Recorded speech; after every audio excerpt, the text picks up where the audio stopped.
Very weak attempt to cover up cowardice. Why hasn't the Modi government thrown out more than 3 crore Bangladeshis living illegally in India?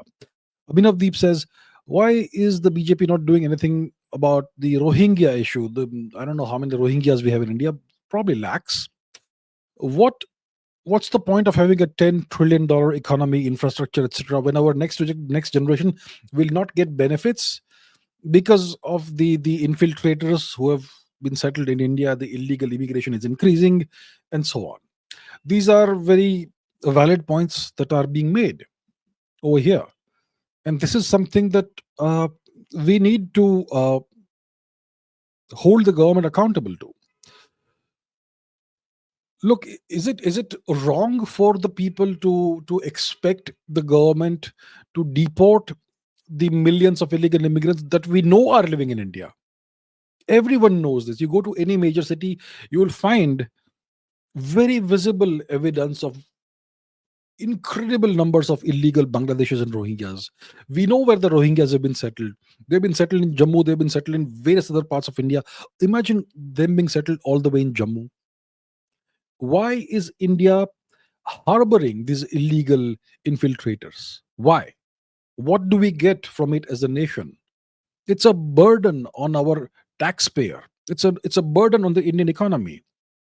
In 2014, the government of India had stated that there are roughly 5 crore, which is 50 million illegal Bangladeshis living in India. That's in 2014. Today is 2024, end of 2024. What's the number today? Has it doubled? It's at least the same, right? And most likely a whole lot more must have come in through the porous borders.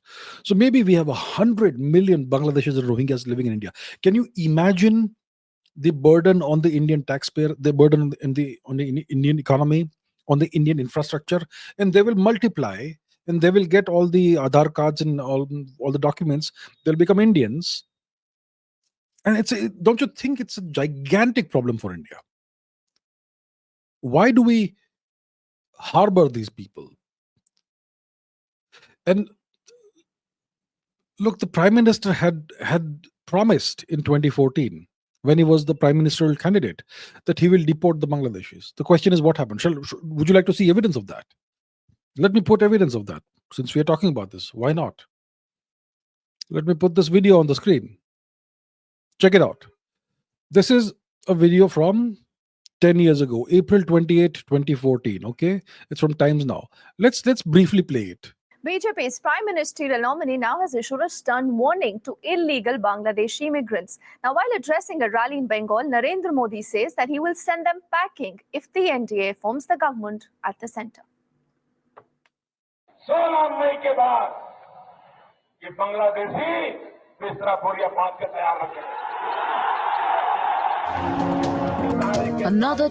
So yeah, I'll stop it there. I'll not play the entire video. The point is that Mr. Modi had promised in 2014 that if he was elected and became prime minister, after that so and so date of May or whatever date he mentioned, the Bangladeshis will be deported. So what happened, sir? How many Bangladeshis have been deported since May 2014, and how many have come in? Is it wrong to hold the government accountable to its promises? Nothing has been done, clearly. You will see Bangladeshi infiltrators all over the major cities of India, all over the place. They take over entire economic sectors. They monopolize entire economic sectors. And why are they being welcomed in India? Because they constitute very important vote banks without which politicians can't get elected. So they are settled in ghettos in various cities in India, slums, and every locality, every municipal ward or whatever has a Bangladeshi slum or some kind of slum, and those people are allowed to settle there. They're regularized, and the condition is that you'll keep voting for us. And that's how allegedly, and that's why allegedly Bangladeshis are so welcome in India. It's a huge problem. It points to the incredible, humongous amount of corruption we have in India. And this is a national security threat. It is a civilizational threat for India.